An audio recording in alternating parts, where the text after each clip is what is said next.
मारवाड़ के मालदेव की मृत्यु के बाद मारवाड़ राज्य में अशांति और अराजकता का माहौल हो गया। मालदेव ने अपने उत्तराधिकारी के लिए एक दुर्बल राज्य नहीं छोड़ा, वरन उसके लिए ग्रह कलह के बीज भी बो दिए थे। मालदेव ने अपने ज्येष्ठ पुत्र राम से अप्रसन्न होकर उसे राज्य से निकाल दिया था।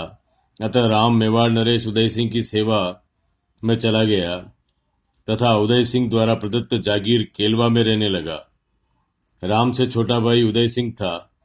उदय सिंह से पटरानी स्वरूपदेव नाराज थी, इसलिए उदय सिंह को भी राज्याधिकार से वंचित रखा गया और उसे फलोदी की जागीर दे दी गई।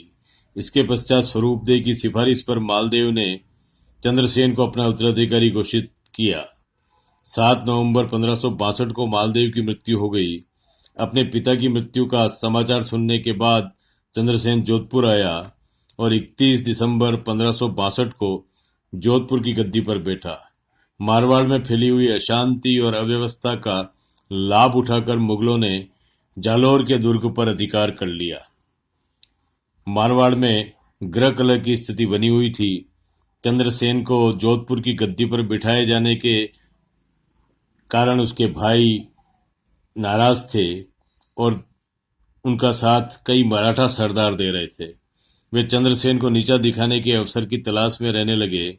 जब चंद्रसेन ने आवेश में आकर अपने एक सेवक को मार दिया, एक नौकर कर्मचारी को मार डाला, तो जेतमल, पृथ्वीराज, कुपावत आदि अनेक मराठा सरदार क्रुद्ध हो उठे और उन्होंने राम, उदय सिंह तथा रायमल को राव चंद्रसेन के विरुद्ध उकसाते हुए पत्र लिखा।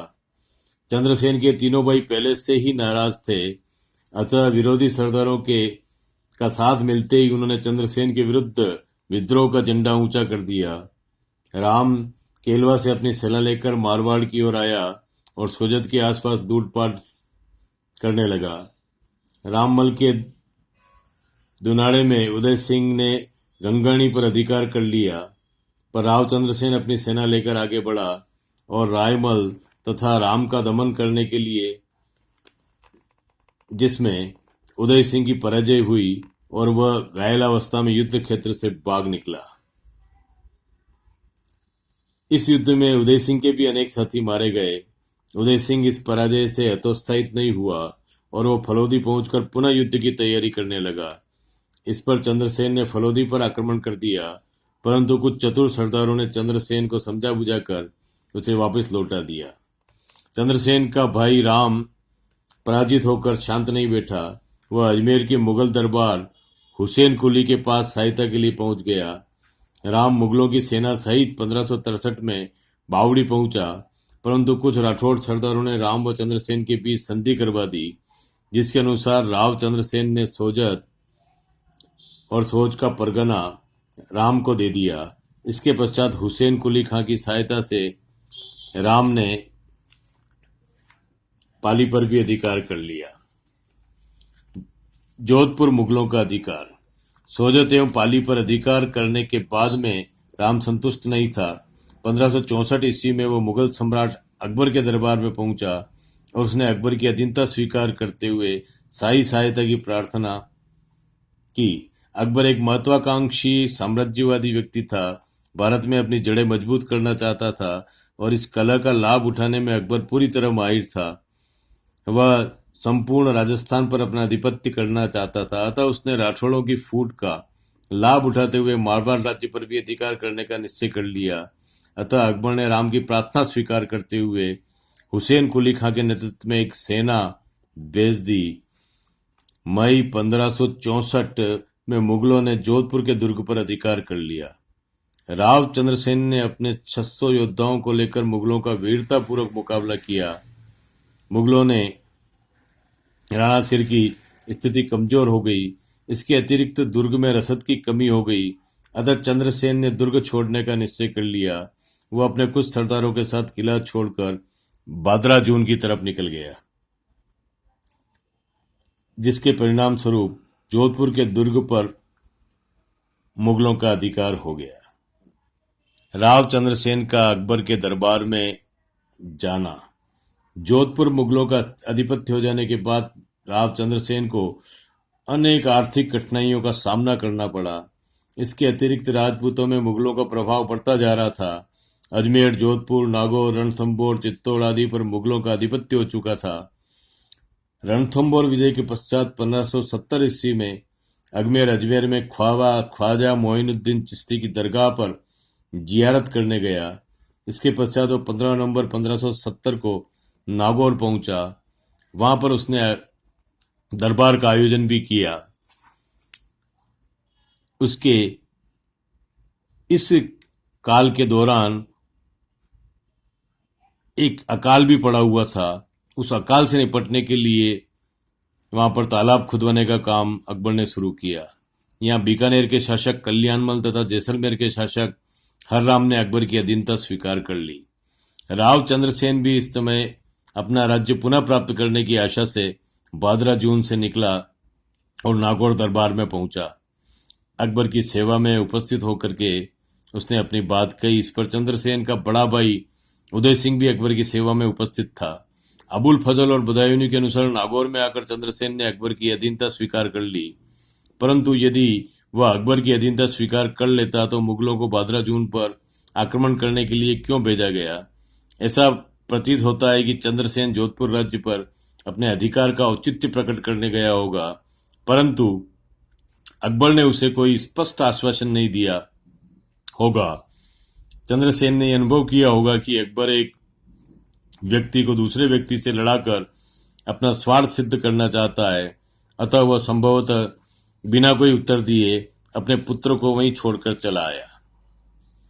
अकबर ने चंद्रसेन की शक्ति का दमन करने का निश्चय कर लिया। उसने कूटनीति से काम लेते हुए राठौड़ों में फूट डाल दी और चंद्रसेन के भाइयों को प्रलोभन देकर अपनी ओर मिला लिया।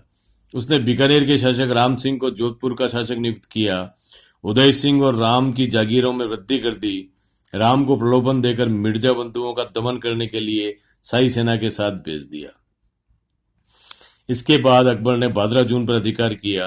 अकबर के आदेश पर अजमेर के मुगल हाकिम खान कला ने चंद्रसेन पर अधिकार कर लिया और बादरा जून का घेरा डाल दिया। उसने कुछ समय तो मुगलों का मुकाबला किया, परंतु मुगलों के भारी दबाव एवं खाद्य सामग्री की कमी, रसद की कमी होने के कारण उसे बादरा जून से हटना पड़ा और वह सिवाना की ओर चला गया। इस प्रकार 1571 ईस्वी में बादरा जून पर मुगलों का अधिकार स्थापित हो गया।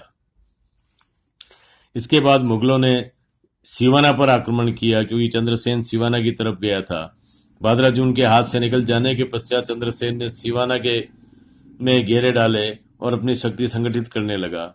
यद्यपि अधिकांश राजपूत नरेश अकबर की अधीनता स्वीकार कर चुके थे, परंतु राव चंद्रसेन जातीय स्वाभिमान एवं मातृभूमि की स्वतंत्रता की भावना से प्रेरित होकर राव चंद्रसेन मुगलों से टक्कर लेने का निश्चय कर लिया।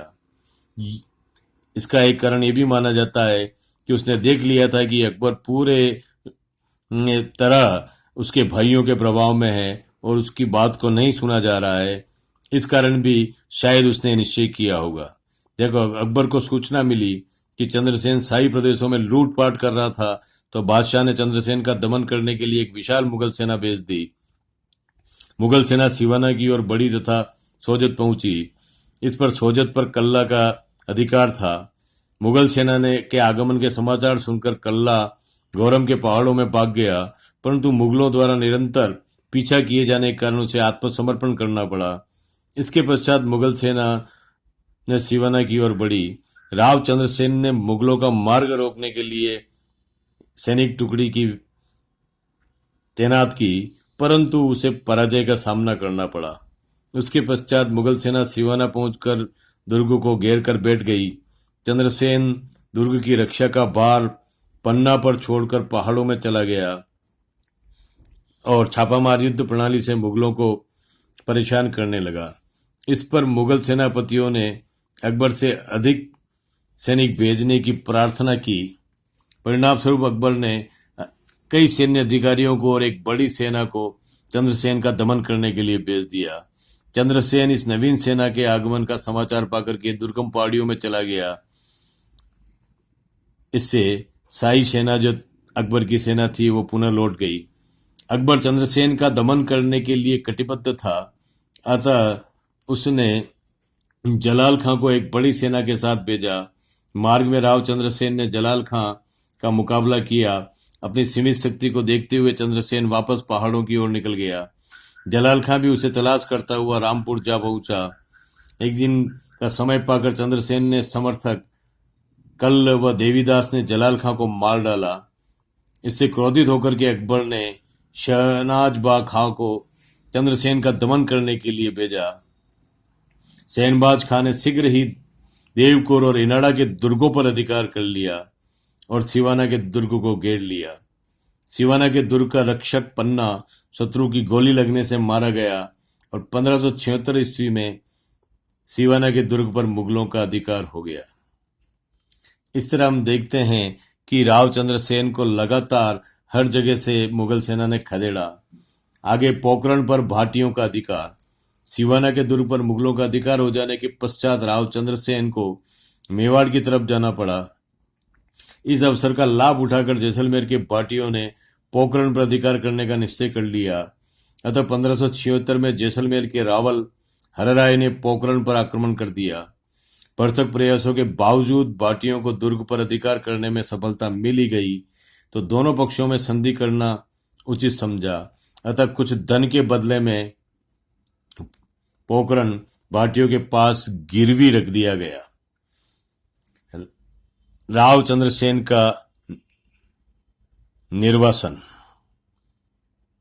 सिवाना के दुर्ग पर मुगलों का अधिकार हो जाने के बाद राव चंद्रसेन को मारवाड़ छोड़कर मेवाड़ जाना पड़ा, जहां से वह सिरोही की तरफ चला गया और कोरटा नामक स्थान पर लगभग 1.5 वर्ष तक उसने अपना समय बिताया। उसके पश्चात उसने डूंगरपुर राज्य के गलियाकोट नामक स्थान पर लगभग 2.5 वर्ष बिताए। कुछ समय तक वो बांसवाड़ा में भी रहा। इस तरह चंद्रसेन मारवाड़ से निर्वासित होकर के मेवाड़ की सीमाओं में, वागड़ की सीमाओं में दर दर भटकने के लिए मजबूर हो गया।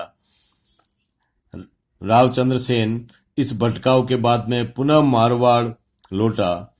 वीर राठौड़ सरदार कल्ला के मारे जाने के पश्चात सोजत पर मुगलों का अधिकार हो गया था। इस पर अनेक राठौड़ सरदारों ने चंद्रसेन को सोजत पर अधिकार करने के लिए निमंत्रित किया। इस पर चंद्रसेन पुनः मारवाड़ लौटा।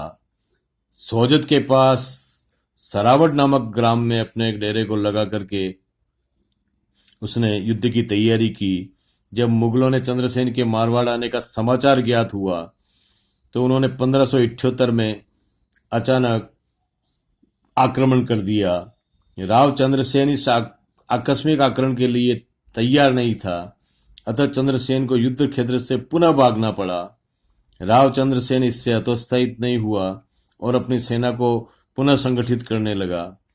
जब वह एक बड़ी सेना लेकर सोजत की ओर बढ़ा तो मुगल सैनिक भयभीत होकर भाग निकले और 1579 ईस्वी में सोजत पर चंद्रसेन का पुनः अधिकार हुआ। इसके पश्चात चंद्रसेन ने अजमेर के आसपास के प्रदेश में लूटपाट करना प्रारंभ कर दिया। ये अजमेर के आसपास के प्रदेश मुगल सूबे में माने जाते थे, अजमेर सूबे में माने जाते थे। वहां पर चंद्रसेन ने लूटपाट करना प्रारंभ किया। इस पर अकबर ने एक विशाल सेना चंद्रसेन का दमन करने के लिए भेजी। इस सेना के आगमन का समाचार सुनकर चंद्रसेन पुनः पहाड़ियों में चला गया और उन्हीं पहाड़ियों में रहते हुए ही अचानक 11 जनवरी 1581 को चंद्रसेन का देहांत हो गया। चंद्रसेन का देहांत हो जाने से ये जो संघर्ष था, ये संघर्ष लगभग समाप्त सा हो गया। राव चंद्रसेन एक निर्भीक योद्धा, कुशल सेनानायक था। उसने लंबे समय तक मुगलों से लोहा लिया और प्रतिकूल परिस्थितियों में भी अकबर के सामने शीश नहीं झुकाया। इसमें कोई संदेह नहीं कि वह नागौर में अकबर से भेंट करने के लिए गया था, परंतु वह अकबर के साथ समान स्तर की संधि करना चाहता था। अतः जब उसने महसूस किया कि अकबर उससे अधीनता स्वीकार करवाना चाहता है तो वह चुपचाप नागौर से चला आया और मारवाड़ राज्य की स्वतंत्रता को अक्षुण्ण रखने के लिए तैयारी करने लगा। इतिहासकारों ने इसे एक माना है कि चंद्रसेन सम्मानजनक संधि के लिए गया था, लेकिन यह बात निश्चित रूप से तय है कि वो नागौर दरबार में गया, लेकिन उस नागौर दरबार में उसकी कोई दाल नहीं गली। जब उसने देखा कि अकबर पूर्ण रूपेण उसके भाइयों के प्रभाव में है, वहां पर उसकी बात को बिल्कुल भी नहीं माना जाएगा, तो इस कारण से चंद्रसेन नागौर दरबार से निकल गया और आगे की राह बंद न करते हुए उसने अपने बेटे को भी वहां पर छोड़ा था। अतः यह कहा जाना कि मारवाड़ की स्वतंत्रता के लिए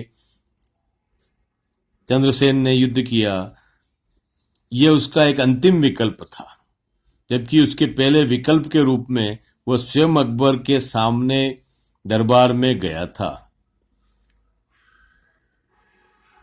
इस तरह हम देखते हैं कि उस समय की परिस्थितियों में राजपूताना के अधिकार को लेकर के नरेश अकबर की अधीनता स्वीकार कर चुके थे। समस्त राजपूताना में अकबर की अधीनता स्वीकार करने का एक माहौल चल रहा था और अपनी पुत्रियों को शादी करा करके एक सामाजिक संबंध बनाने की होड़ भी लगी हुई थी। उस समय राव चंद्रसेन ने अपनी स्वतंत्रता का झंडा ऊंचा रखा, अपने संघर्ष को जारी रखा और अपने वतन की रक्षा के लिए संघर्ष करता रहा। यद्यपि अकबर के पास एक विशाल सेना और विपुल साधन थे, परंतु वो अपनी शक्ति लगाने के पश्चात भी चंद्रसेन को नतमस्तक नहीं कर सका। साम्राज्यवादी और साधन संपन्न अकबर चंद्रसेन के फौलादी हृदय पर विजय प्राप्त नहीं कर सका, चाहे वह उसका राज्य हस्तगत करने में सफल हो गया हो। राव चंद्रसेन में जहां एक और शूरवीरता और साहस आदि था, दूसरी ओर उसकी कुशलता रणनीति के भी दर्शन होते हैं। सिवाना के आक्रमण के समय अपनी सीमित शक्ति को ही देखते हुए उसने दुर्ग की रक्षा का भार पत्था को सौंप दिया और स्वयं पहाड़ी की ओर चला गया। यहाँ उसने छापामार युद्ध प्रणाली से भी मुगलों को परेशान करना प्रारंभ किया। राव चंद्रसेन स्वतंत्रताकामी चित्त का व्यक्ति था। उसने सीमित साधनों के होते हुए भी शक्तिशाली मुगलों से मृत्यु पर्यंत लोहा लिया। चंद्रसेन की इन्हीं स्वाधीनता प्रेमी भावनाओं का निर्वाह आगे चलकर महाराणा प्रताप ने किया, ऐसा इतिहासकारों का मानना है। महाराणा प्रताप ने मेवाड़ राज्य की स्वतंत्रता को अक्षुण्ण बनाए रखने के लिए अकबर का डटकर मुकाबला किया। इस दृष्टि से राव चंद्रसेन को महाराणा प्रताप का अगुआ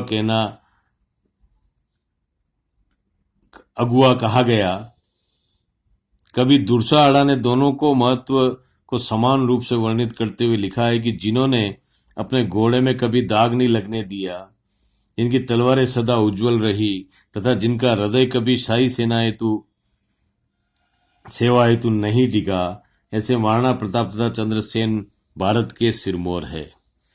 ये महाराणा प्रताप के अग्रगामी के रूप में चंद्रसेन के व्यक्तित्व की समीक्षा अगली वार्ता में करेंगे। यहाँ पर यह जान लेना आवश्यक है कि चंद्रसेन ने किन परिस्थितियों में अकबर के प्रति नाराजगी रखी। क्या चंद्रसेन को अगर ठीक ढंग से उसके भाइयों के खिलाफ अकबर यदि उसे शरण दे देता, तो क्या चंद्रसेन संघर्ष करता या चंद्रसेन अकबर के एक दरबार का मनसबदार बनकर के रह पाता? क्योंकि उसके प्रारंभिक प्रयास अकबर के साथ में जुड़ने के रहे, लेकिन चूंकि उसके सभी भाई जो उत्तराधिकार संघर्ष में नाराज थे, उन सभी भाइयों ने पहले से ही अकबर से संबंध स्थापित कर लिए थे और अकबर इस फूट को बनाए रखते हुए राजपूताना में अपने प्रभाव को बढ़ाना चाहता था। अतः ऐसी स्थिति में यह पूरे ढंग से मान लेना कि वह महाराणा प्रताप का अग्रगामी था, मैं इसे उचित नहीं मानता। धन्यवाद।